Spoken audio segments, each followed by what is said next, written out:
Many European companies have withdrawn from Russia since it launched its full-scale invasion of Ukraine in February.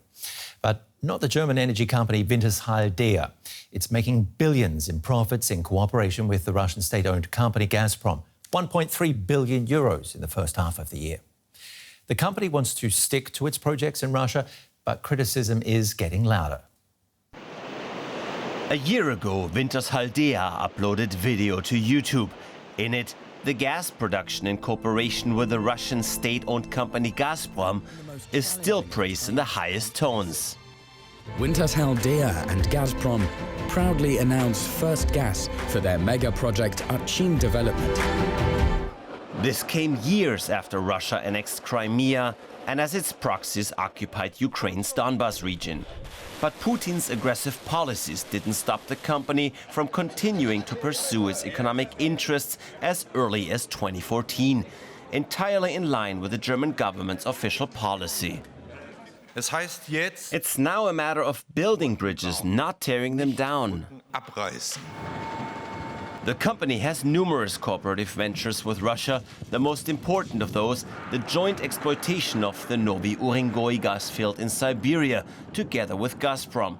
Wintershall Dea is also involved in the Nord Stream 1 and 2 pipelines. Only now has the company announced that it will no longer start any new projects, but it wants to hold on to the old ones. Its argument, if the joint ventures are abandoned, everything will fall into Russian hands. Lewis Wilson joins us from Global Witness, an international NGO that works to break the links between natural resources exploitation, conflict, poverty and corruption. Let's talk ethics. How ethical is it to be operating as a business in Russia with a war raging in Ukraine right now?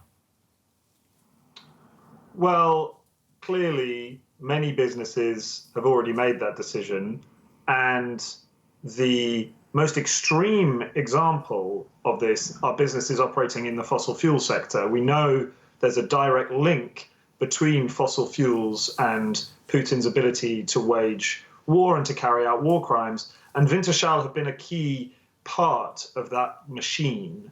And it is completely inexcusable from an ethical point of view. It doesn't make sense in the long run from a financial or climate point of view.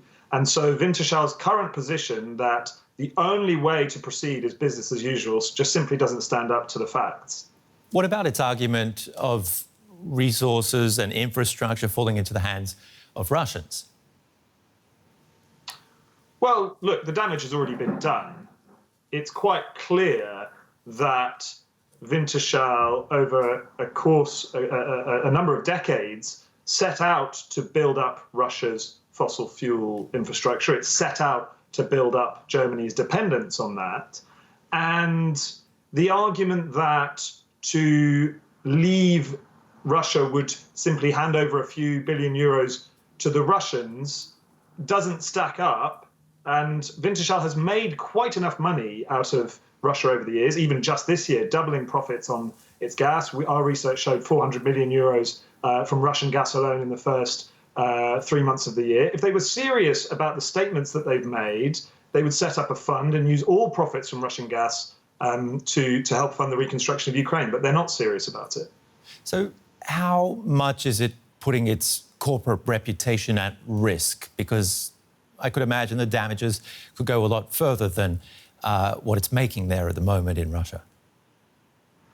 Well, look, history will judge Wintershall and all of the companies that continued to trade Russian fossil fuels after Putin's invasion.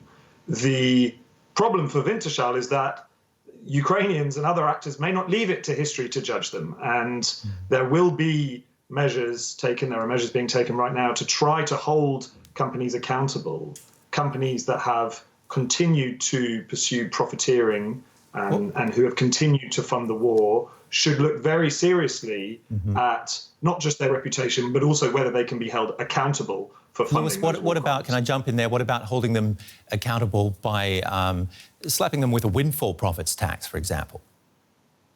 Well, absolutely. And I think you can see across Europe growing demand for some kind of restorative tax measure.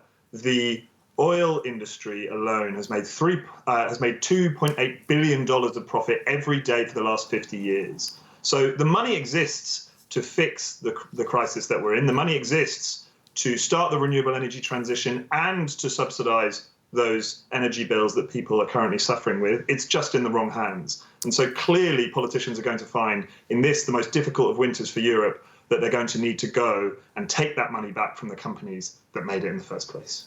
Lewis Wilson, Global Witness, thank you for putting all of that into perspective.